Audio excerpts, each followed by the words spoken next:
Hey guys, welcome to the Lobster's Lair, and welcome to the Naked Fanatics. Let me first start off by, I'm scared! This is Baby Doll's best fan forever, and this is going to be my first ever commentary on a 4 versus 4, so I am terrified I'm going to fail horribly, but let's do this. Yellow corner, we have Starcy, Legless Baron, Von Lipwig, the chairman, Thorin, and on the red corner we have Daniel, Bane, Great Lord, and Kublai. All of them are, of course, a part of the Naked Fanatics. That was a silly mistake in the past I have made. Just gonna help you guys out in the beginning by saying this, and this will get a lot off my back. Every single yellow corner team wins against the red team. And this is basically a separative 1 versus 1. So I'm doing 4 1 versus 1s at the same time.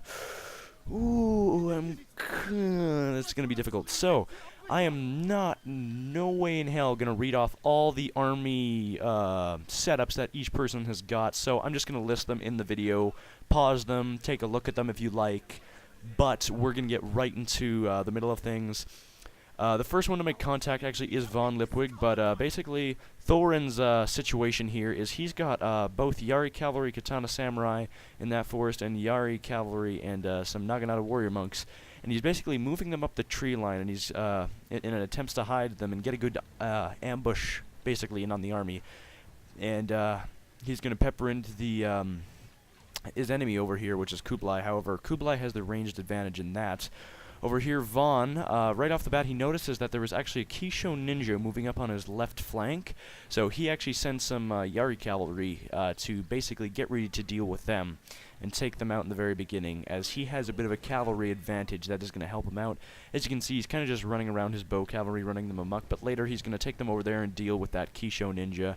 His infantry giving him a great advantage, as he is going to rush into the Great Lord's army, and his bow warrior monks will be rendered almost completely useless. Over here, Legless has got quite the ranged advantage. He has got the 2 units of bow samurai and the matchlock in the middle, and his intent is to play quite the defensive game. However, on the flank of Starcy here, his left flank, he notices his opponent Daniel is moving up a unit of light cavalry, so he decides to move this Yari cavalry, which you'll see quite later, around to help out his friend over here, Legless, with Bane, which is facing Legless, and kind of demolish his enemy as well as help Legless. And the only reason I ever see Kublai over here losing is because he made a fatal mistake of moving over 2 cavalry units to try and help out his ally Great Lord. And as you can see over here, he's kind of, Von Lipwig is running away his bow cavalry and just avoided a very deadly explosive barrage from the Kisho ninja. He's sending back his cavalry thinking that's all over, but out come the surprise, and are going to crash into the Yari cavalry, and Kisho ninja will be rendered quite useless against already demoralized, lonely, and kind of alone units are going to be quite rendered useless against a cavalry charge in that situation. But as you can see over here, quite the battle has been going on. Starcy is trying to move up his Yari samurai to counter Bane's cavalry, as they have also ran into the muckus of Starcy attempting to eliminate Daniel's Yari cavalry and light cavalry, I believe, or just his light cavalry there, yeah. And so he gets caught up in a mix and helps his friend as well. As you can see over here, what's been happening is it's just kind of been a skirmish fight between Starcy and Daniel. Daniel is playing extremely offensive, but I believe Daniel's mistake and the reason he lost the battle is because he brought too many units.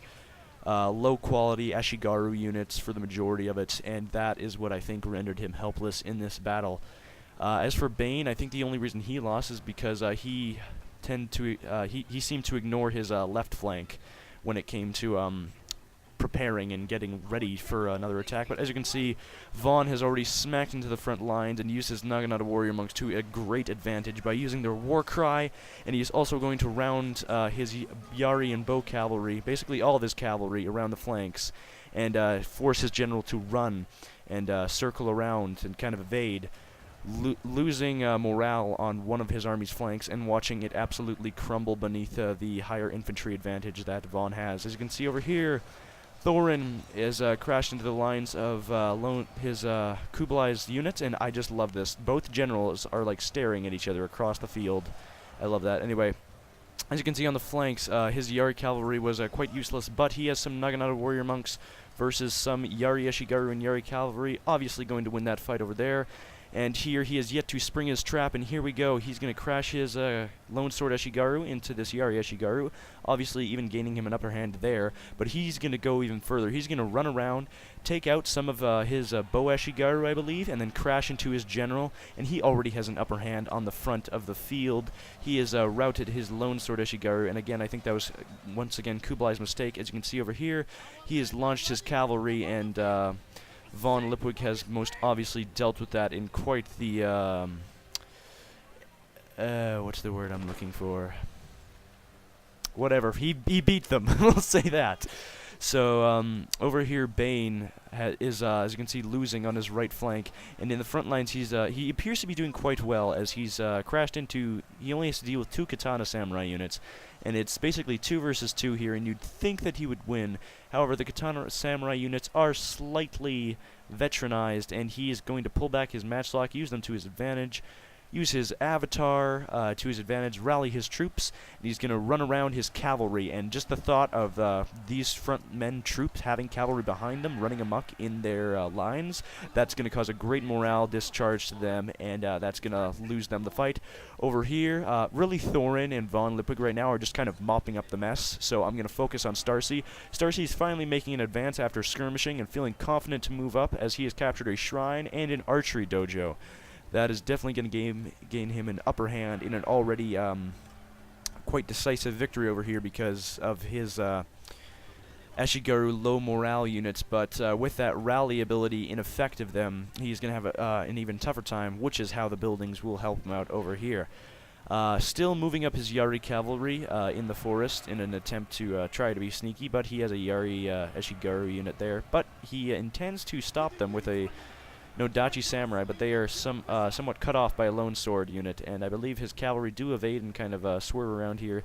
As you can see, Bane is kind of just being mopped up as well by Legless because of that cavalry charging in from behind the enemy lines that has ultimately destroyed him, and he decides he's going to run away his general from the main fight and bring him over to Daniel here as a last hope of winning at least one battle on the field for his team.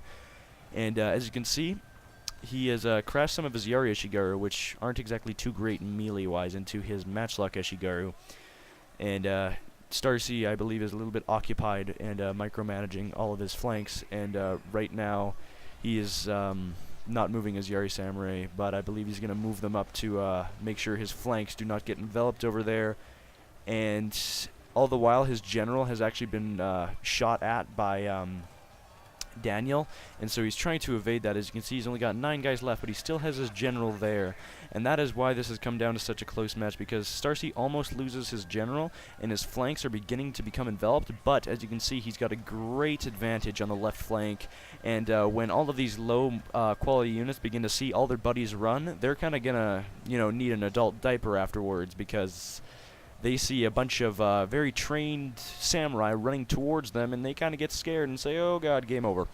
So, as a last give-up hope kind of thing, Daniel is going to rush his general and attempt to, I believe, take out Starcy's general, but again, that is failed. Bane is as well running around his army in an attempt to destroy what he can. But it is the end of this battle, and that is practically that. Daniel lost the battle due to low qualitative units. Vaughn has won due to his infantry advantage. Legless has won due to his flanking advantage. Vaughn as well has used his cavalry to scare the backs of the troops. And Thorin has won over his opponent's mistake of sending out his cavalry to help his ally when the battle was clearly not twisted in his favor. That is that. Hope you guys enjoyed what you saw here in the Lobster's Lair and the Naked Fanatics. I apologize for not as many close-ups. It's kind of difficult to get some like, ooh, look at this is so cool, let's get distracted, because when you're doing 4 1 versus 1s at once, it is kind of hard to do that and not, and avoid losing good parts of the battle that you need to say. So, that is all I have to say. I hope you guys enjoyed my commentary, Baby Doll's best friend forever, and look out for more battles from me in the future. I'm definitely going to be duking out with some of the clan members in the future, as I'm kind of gaining my own strategy, and I'm not going to get my ass whooped next time. So, see you guys later.